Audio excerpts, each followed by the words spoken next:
মুখ্যমন্ত্রী মমতা বন্দ্যোপাধ্যায়কে আইনি নোটিশ।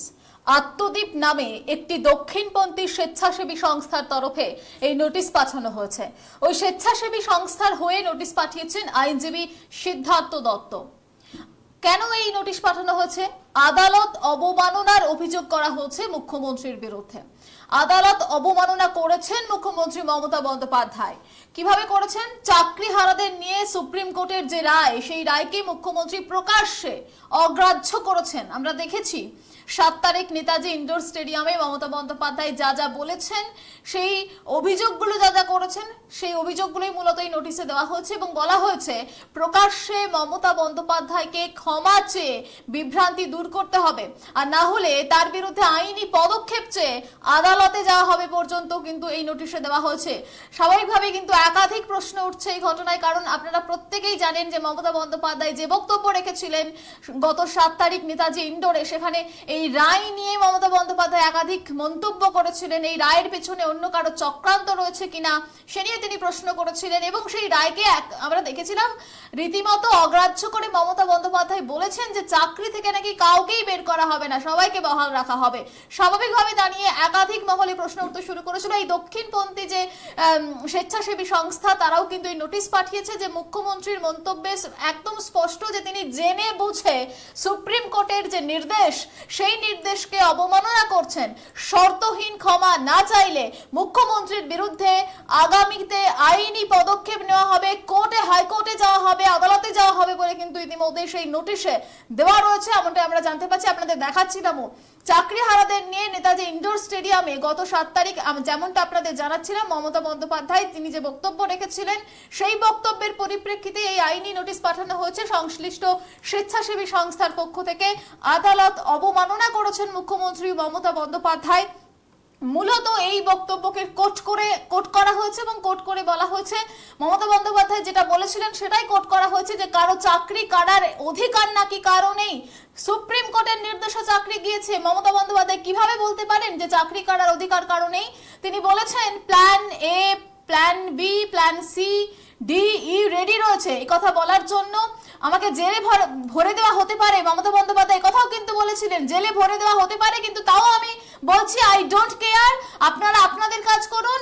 আর সুপ্রিম কোর্ট যে রায় দিয়েছে তারপরেও তিনি বলেছেন চাকরিতে বহাল রাখতে হবে। স্বাভাবিকভাবেই প্রশ্ন উঠছে যে সত্যিই মমতা বন্দ্যোপাধ্যায় যে আশঙ্কাটা করেছিলেন যে আমাকে জেলে পাঠানো হতে পারে, ইতিমধ্যেই কিন্তু এই সংস্থা, স্বেচ্ছাসেবী সংস্থা যে আইনি নোটিশ পাঠিয়েছেন এবং বলেছেন যে যদি না ক্ষমা চায়েন মমতা বন্দ্যোপাধ্যায় প্রকাশ্যে, তার যে বক্তব্য উইথড্র যদি না করেন, তাহলে কিন্তু তারা আইনি পদক্ষেপ নেবেন। স্বাভাবিকভাবে কি মমতা বন্দ্যোপাধ্যায়ের জেলে যাওয়াটা অনেকটা গিয়ে স্পষ্ট হচ্ছে? এই প্রশ্নও কিন্তু বিভিন্ন মহলে উঠছে। আপনাদের আমি একটু মমতা বন্দ্যোপাধ্যায়ের সেই বক্তব্য 7 তারিখ কি বলেছিলেন, যার পরিপ্রেক্ষিতে এই নোটিশ শোনাবো। সবাইকে চোর বলে দিচ্ছেন, সবাইকে অযোগ্য বলে দিচ্ছেন, এই বলবার অধিকার আপনাদের দিল কে? আমি সরাসরি চ্যালেঞ্জ করছি। আর এই রায়ের পেছনে কিছু খেলা তো নেই। সেই খেলাটা কে খেলেছেন? একজন প্রধান বিচারপতি স্টে করে দিচ্ছেন। আমরা তো মনে করি আইনের সম্মান একজন যেটা করে, উচ্চ আদালতের সর্বোচ্চ আদালত ন্যায় দেবেন, এটাই আমরা আশা করি। বিচারের বাণী যেন নীরবে নিভৃতে না কাঁদে, এটাই আমরা আশা করি। পরিষ্কার বলছি, কোনো রাগঢাক নেই। সুপ্রিম কোর্টের আইন অনুযায়ী করব। কিভাবে করব? যখন কেউ পথ দেখায়, পথের মধ্যেই পথ খুঁজে নেয়।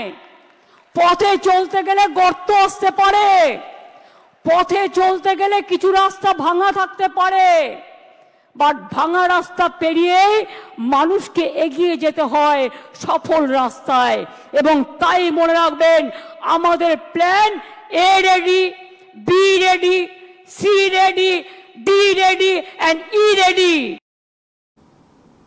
ঠিক এই বক্তব্যকে কিন্তু কোট করা হয়েছে ওই নোটিশে। মমতা বন্দ্যোপাধ্যায় তিনি সুপ্রিম কোর্টকে প্রকাশ্যে সরাসরি চ্যালেঞ্জ করছেন।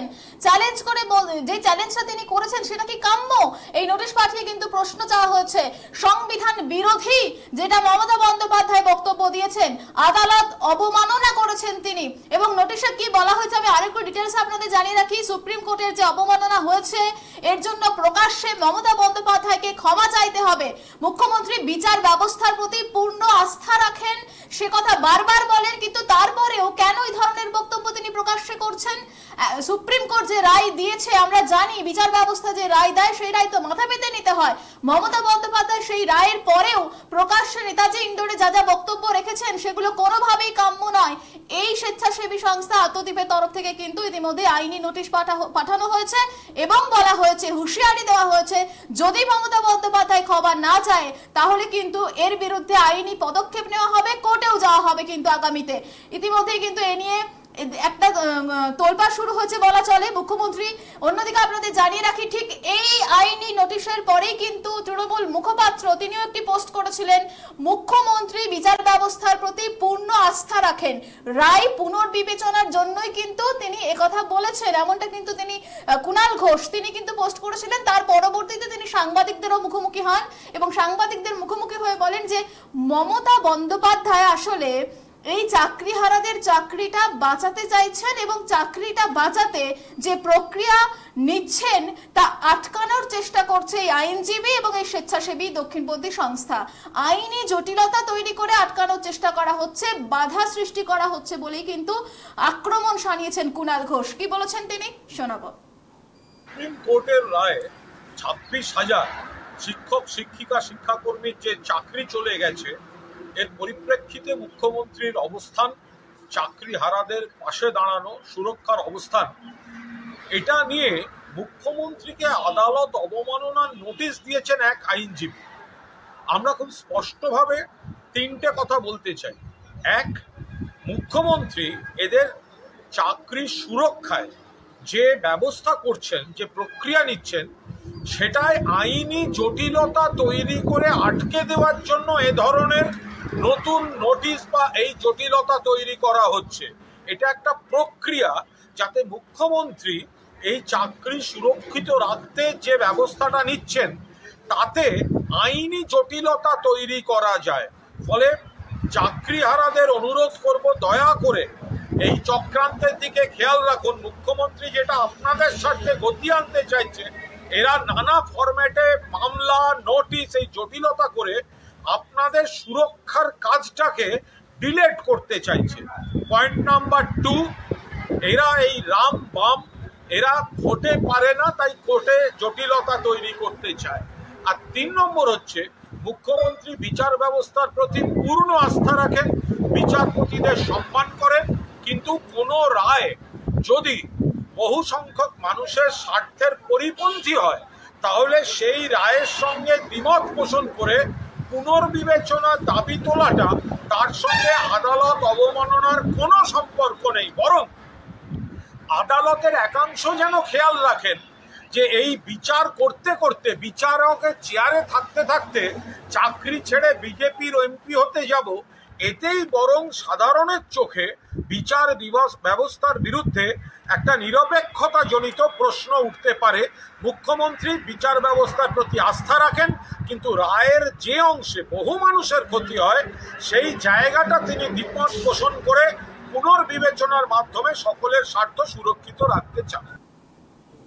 একদিকে মমতা বন্দ্যোপাধ্যায়ের আদালত অবমাননা এবং তার প্রেক্ষিতে তাকে ইতিমধ্যে আইনি নোটিশ পাঠানো হয়েছে, এবং অন্যদিকে তৃণমূল মুখপাত্রের দাবি মমতা বন্দ্যোপাধ্যায় বিচার ব্যবস্থার উপর সম্পূর্ণ ভরসা রেখেছেন এবং ভরসা রেখেই তিনি আইনি প্রক্রিয়ার মধ্য দিয়ে চাকরিহারাদের চাকরিটা ফিরিয়ে দিতে চাইছেন। আর সেখানে এই ধরনের আইনি নোটিশ এনে আসলে এই সমস্ত আইনজীবী আর স্বেচ্ছাসেবী সংস্থাগুলি এবং বাম রামেদেরও তিনি তুলনা করেছেন, আক্রমণ শানিয়েছেন, বলেছেন তারা আসলে এগুলোকে বিলম্বিত করার চেষ্টা করছে, বাধা সৃষ্টি করার চেষ্টা করছে। আরো একবার আপনাদের জানিয়ে রাখবো, মুখ্যমন্ত্রী মমতা বন্দ্যোপাধ্যায়কে আইনি নোটিশ পাঠানো হয়েছে। আত্মদ্বীপ নামে একটি দক্ষিণপন্থী স্বেচ্ছাসেবী সংস্থার তরফে এই নোটিশটি পাঠানো হয়েছে এবং স্বেচ্ছাসেবী সংস্থার ওই নোটিশ পাঠিয়েছেন আইনজীবী সিদ্ধার্থ দত্ত।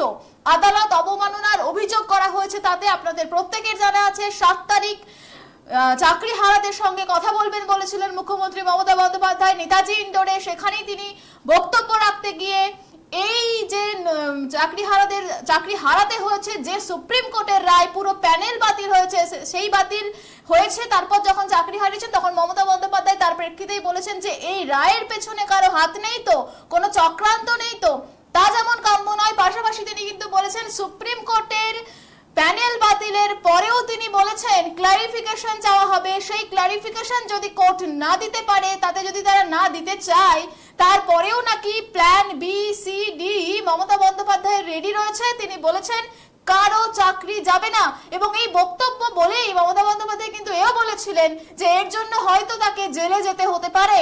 এবং তারই প্রেক্ষিতে যখন এই আইনি নোটিশগুলো পাঠানো হচ্ছে, স্বাভাবিকভাবে একাধিক প্রশ্ন উঠছে, কারণ এই স্বেচ্ছাসেবী সংস্থা আইনি নোটিশ যেমন পাঠিয়েছেন, সেখানে কড়া ভাষায় লেখাও রয়েছে যদি মমতা বন্দ্যোপাধ্যায় দ্রুত এই ঘটনার জন্য, আদালত অবমাননার জন্য ক্ষমা না চান, তাহলে কিন্তু তাকে আগামীতে কিন্তু আরো আইনি প্রক্রিয়া নেওয়া হবে, তার বিরুদ্ধে আদালতে যাওয়া হবে বলেও কিন্তু নোটিশ পাঠানো হয়েছে। স্বাভাবিকভাবে মমতা বন্দ্যোপাধ্যায়ের জেলে যাওয়া কি নিশ্চিত, এই প্রশ্ন কিন্তু একটি মহল ইতিমধ্যেই তুলছেন। এখন এখানে শেষ করছি, দেখতে থাকুন 24 আওয়ার্স টিভি।